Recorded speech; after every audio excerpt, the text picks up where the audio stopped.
Bismillahirrahmanirrahim. Assalamualaikum warahmatullahi wabarakatuh. Apa kabar semuanya? Saya doakan semoga Anda dan kita semua senantiasa diberikan kesehatan dan semoga Allah senantiasa memudahkan urusan kita. Baik, kembali lagi bersama saya Anissa ya di video perancangan basis data part 2 ya. Baik, pada kesempatan kali ini ya kita akan masuk ke pembahasan ya mengenai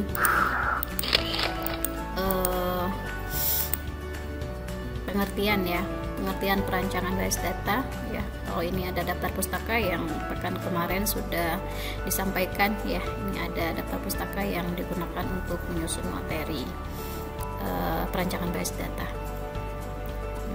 Nah, kita akan masuk ke pembahasan mengenai apa sih ya perancangan basis data itu ya.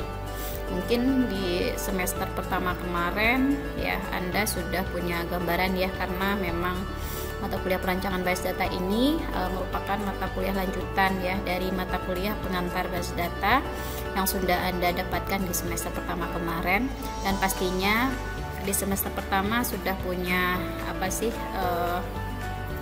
ilmu lah ya mengenai bagaimana sih kita merancang basis data. Meskipun di semester pertama kemarin mungkin baru masih dalam tahap mengenal simbol-simbol ya yang digunakan untuk merancang basis data itu sendiri. Nah, kalau dari pengertian dari perancangan basis data itu adalah ya suatu proses pembuatan atau develop struktur database. Jadi kita nantinya akan membuat struktur database-nya sesuai dengan data yang dibutuhkan oleh user ya. Jadi nantinya di dalam basis data itu akan ada ya hubungan antara satu data dengan data yang lainnya, yang mana nantinya data yang ada ini ya akan tersimpan di dalam suatu basis data, dan data yang ada di dalam basis data ini nantinya bisa dimanfaatkan atau dibutuhkan oleh user untuk menghasilkan ya, untuk mendapatkan suatu informasi yang diinginkan ya sesuai dengan kebutuhan pastinya.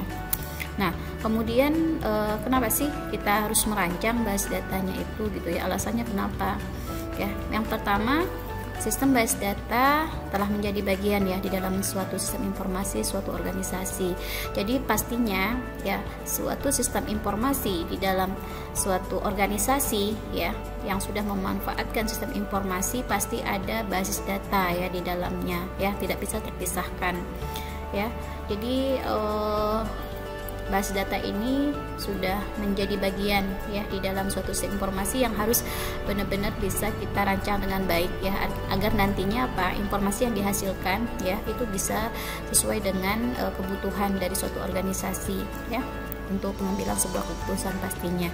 Kemudian yang kedua ada kebutuhan menyimpan data ya dalam jumlah besar semakin mendesak ya. Pastinya ya dengan menggunakan basis data ini kita nantinya bisa menyimpan data ya dalam jumlah yang besar ya, sehingga database yang ada bisa mengakomodir ya semua data yang dibutuhkan oleh suatu organisasi itu nantinya bisa tersimpan dengan baik, yang mana nantinya seperti yang sudah dibahas di part-part sebelumnya ya, bahwasanya data itu adalah aset dari suatu organisasi yang harus dikelola dengan baik agar nantinya bisa menghasilkan suatu informasi yang mana informasinya itu nantinya bisa digunakan di dalam pengambilan suatu keputusan ya. Kemudian ada fungsi-fungsi dalam organisasi semakin dikomputerisasikan. Jadi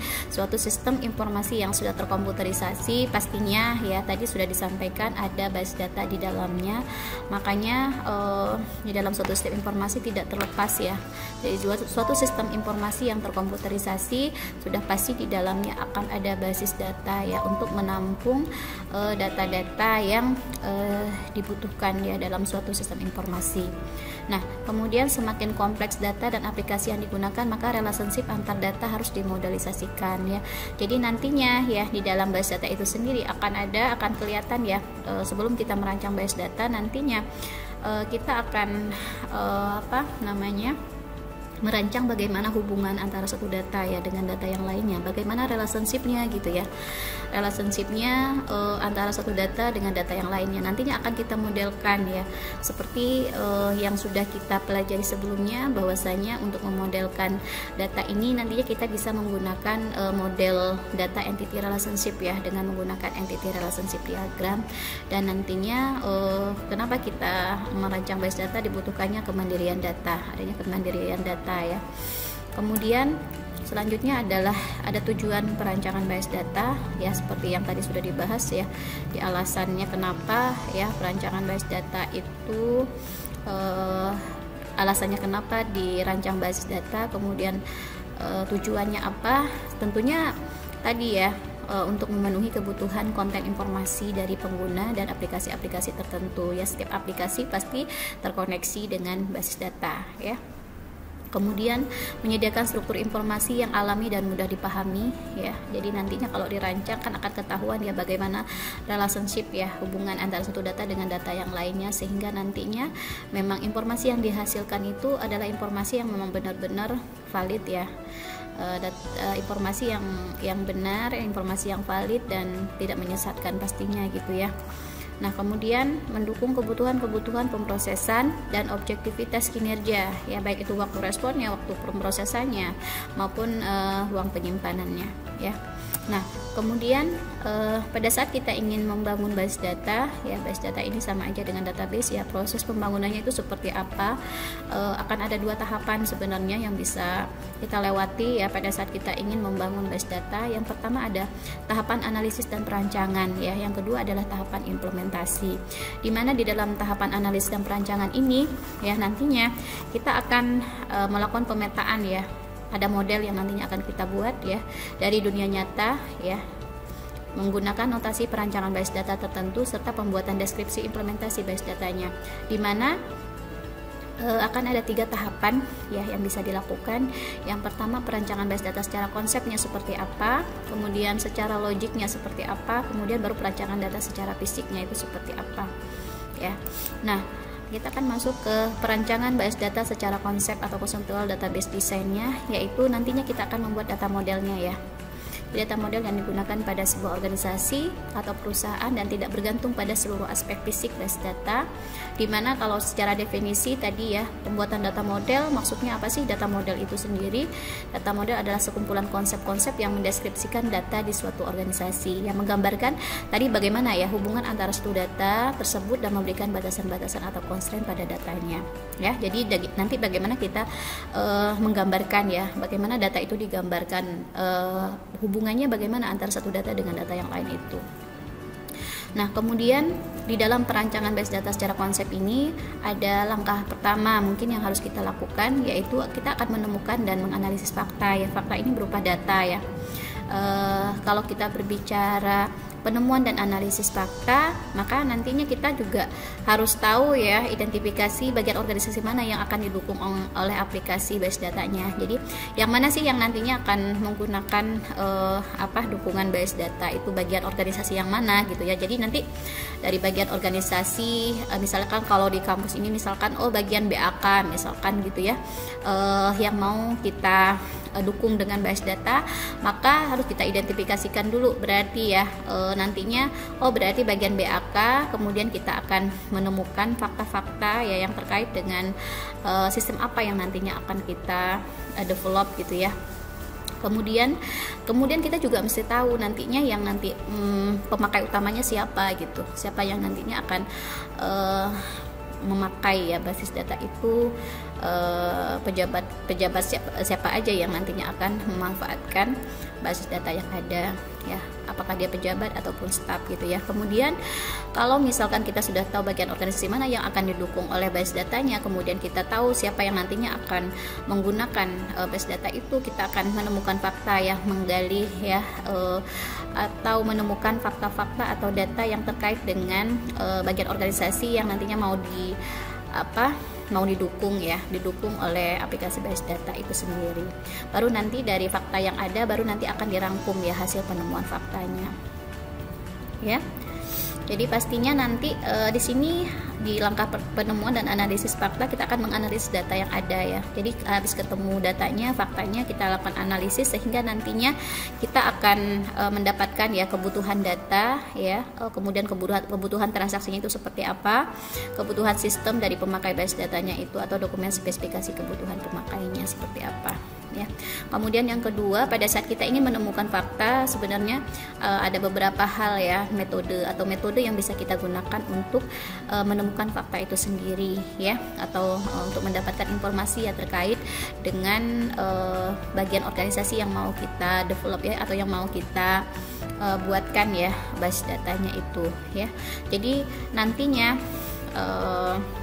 bisa kita gunakan dengan pengajian dokumen terkait, bisa juga dengan menggunakan interview ya dengan narasumbernya, kemudian yang terkait yang mengerti ya mengenai proses dari sistem yang nantinya akan kita buatkan basis datanya, kemudian atau bisa juga dengan observasi langsung mengamati langsung gitu ya, atau kita juga bisa menyebarkan kuesioner. Kemudian kalau kita ingin menggali informasinya, kita akan gali informasinya itu mengenai sasaran dari misi pembangunan basis datanya ya, kemudian kebutuhan data yang akan disimpan pada basis data. Jadi data apa saja sih yang mau disimpan gitu, kita gali ya, gali informasinya. Oh misalkan kalau di BAK misalkan ada data mahasiswa di sana ya, maka nantinya berarti harus terpenuhi ya, atau harus ada kebutuhan dari data mahasiswa itu sendiri yang nantinya akan tersimpan di dalam basis data ya. Kemudian kebutuhan transaksi ya terhadap data yang akan disimpan ya. Jadi transaksinya ya meliputi apa saja gitu ya, data transaksi apa saja yang nantinya mau kita simpan di dalam basis data ya, kita harus gali informasi ya mengenai hal itu. Kemudian kebutuhan sistem basis data yang akan dibuat ya, kebutuhan sistem basis data yang akan dibuat pastinya akan melihat ya berdasarkan penemuan fakta yang ada ya. Nah selanjutnya adalah dari fakta yang ada, kemudian akan kita rangkum ya hasil penemuan faktanya itu ya. Kita bisa menggunakan pendekatan terpusat atau centralized gitu ya approach. Kemudian nantinya kita akan membuat model data ya, yaitu IRD terhadap pemakai besar ya, berarti secara keseluruhan ya. Jadi menggabungkan semua view pemakai menjadi satu view besar dan membangun data modelnya. Kemudian yang kedua ada pendekatan pengintegrasian ya. Maksudnya gimana? Jadi kita nantinya untuk fokus membangun data modelnya ini lokal dulu gitu ya, untuk masing-masing view pemakai. Kemudian nantinya ya kemudian menggabung data model lokal menjadi satu model global ya setelah melakukan normalisasi tabel ya, baru nanti digabungkan gitu. Jadi lokal dulu baru nanti secara globalnya setelah melakukan normalisasi terhadap tabel-tabel yang ada. Kemudian pendekatan gabungan ya, pengelompokan view-view pemakai menjadi beberapa kelompok, kemudian digabung ya semua view pemakai kelompoknya, kemudian membangun data model. Jadi membangun data modelnya itu untuk masing-masing view pemakai kelompok dulu, kemudian menggabungkan data model view pemakai kelompok menjadi satu model data global. Jadi nanti baru digabungkan menjadi satu ya setelah melakukan normalisasi tabel. Nah selanjutnya langkah kedua ya, setelah penemuan fakta tadi gitu ya, ada langkah selanjutnya setelah datanya tahu apa saja kebutuhannya itu seperti apa saja, data-data apa saja yang sudah yang nantinya akan dibutuhkan gitu ya di dalam basis data kita, maka nantinya kita bisa membuat ya diagram hubungan entitasnya atau IRD-nya ya, menggambarkan bagaimana nantinya hubungan ya antara satu data dengan data yang lain itu. Jadi digambarkan dengan menggunakan IRD seperti seperti halnya yang sudah kita bahas ya di dalam IRD itu ya, untuk menggambarkan IRD itu sendiri. Kemarin kita sudah membahas mengenai simbol-simbol ya yang ada di dalam IRD itu sendiri ya. Di antaranya adalah simbol persegi panjang ya kemarin ya, yang menyatakan bahwa itu adalah entitas, kemudian belah ketupat gitu ya, untuk menyatakan relasi yang menghubungkan antara satu entitas dengan entitas yang lain ya. Kemudian pembuatan IRD dilakukan berdasarkan dokumen spesifikasi kebutuhan pemakai. Jadi data-data apa saja yang sudah tadi kita temukan sebagai fakta gitu ya, dan bagaimana hubungannya antara satu data dengan data yang lain, itu pastinya akan menjadi referensi bagi kita ya untuk membuat diagram hubungan IRD itu sendiri. Nah, kemudian setelah perancangan base data secara konsepnya, kita udah tahu gitu ya bagaimana hubungan antara satu data ya dengan data yang lain ya. Jadi faktanya sudah ada gitu, sudah kita kumpulkan dan lain sebagainya, kita buatkan IRD-nya.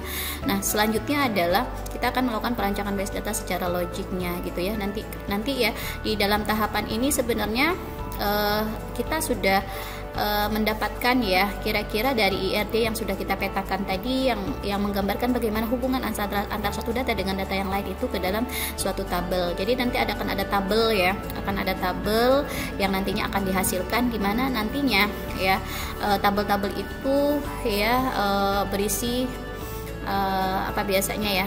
Dalam tabel itu misalkan kalau data mahasiswa, misalkan ada tabel mahasiswa, berarti di dalam tabel itu nantinya akan ada atribut-atribut ya. Atribut-atribut pastinya kalau tabelnya mahasiswa berarti atributnya ada NIM gitu ya, kemudian ada nama ya, ada alamat, disesuaikan dengan fakta yang ada ya. Kemudian kita akan menormalkan struktur tabelnya. Nah, nantinya kalau misalkan kita sudah menemukan tabel yang sudah normal gitu ya, struktur tabelnya sudah normal, nantinya baru kita lakukan ke tahap selanjutnya ya. Kita nanti akan memilih DBMS-nya, kita mau menggunakan DBMS yang mana sih gitu ya, untuk mengimplementasikan ya tabel-tabel yang dihasilkan dari tahapan perancangan base data, yaitu dengan menggunakan model entity relationship diagram tadi ya. Kemudian mungkin itu ya, jadi langkah keempat merancang organisasi file dan indeksnya gitu ya, nanti menganalisa transaksi pemakainya, menentukan organisasi filenya itu seperti apa ya, menentukan indeksnya, membuat dokumentasi dan DDL indeksnya itu seperti apa, itu adalah termasuk dalam perancangan base data secara fisik ya. Nah, kemudian setelah kita melakukan perancangan base data secara fisik, kita tahu ya di mana nantinya kita akan mengimplementasikan tabel-tabel yang dihasilkan tadi dan memilih ya DBMS-nya, misalkan DBMS-nya adalah MySQL misalkan gitu ya.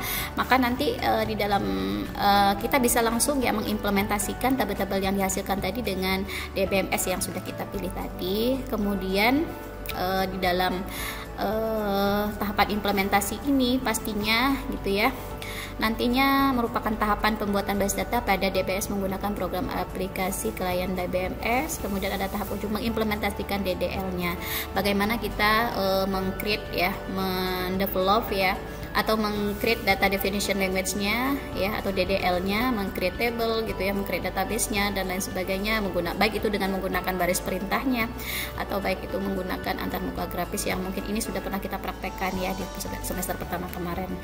Nah, kemudian yang mungkin perlu Anda pahami ya, selain yang sudah kita bahas tadi, bahwasanya di dalam perancangan base data itu sebenarnya ini tidak terlepas ya. Jadi perancangan base data merupakan bagian dari tahapan perancangan sistem. Jadi di dalam kalau kita ingin merancang suatu sistem informasi, pastinya kita juga harus mampu bisa ya dalam merancang base datanya ya, kebutuhan data apa saja yang nantinya akan tersimpan di dalam base data itu untuk memenuhi kebutuhan informasi yang diinginkan ya, baik itu untuk pimpinannya gitu ya, dan pihak-pihak yang nantinya membutuhkan ya informasi terkait dengan data yang ada tersebut ya. Jadi mungkin dari bahasan yang ini, mungkin yang terpenting itu ini ya. Jadi nanti perancangan base data ini merupakan bagian dari tahapan perancangan sistemnya. Nah, kemudian seperti yang sudah saya bahas tadi ya di sini ya, bahwasanya kalau kita ingin mengembangkan suatu sistem informasi, sebenarnya ya ada suatu tahapan ya, ada beberapa bagian tahapan dalam mengembangkan suatu sistem informasi. Pastinya ya kita bisa melihat ya di dalam ada metodologi yang disebut ada waterfall, ada model ya yang bisa kita gunakan untuk mengembangkan sistem ini, baik itu modelnya waterfall atau Mike-Leod atau Fabry dan Schwab ini gitu ya. Di dalam daur hidupnya itu pasti akan ada proses analisis dan perancangan. Nah, di dalam analisis dan perancangan inilah nantinya ada satu tahapan di mana kita akan merancang basis datanya gitu ya. Ini juga ada nih, ini perancangannya, berarti kita akan merancang basis datanya. Di sini juga ada ya perancangan sistem, berarti di sini kita akan merancang basis datanya juga gitu. Jadi semua tahapan di dalam pengembangan suatu sistem informasi pastinya akan ada akan ada proses perancangan basis datanya. Kemudian ada tahapan studi kelayakan ya.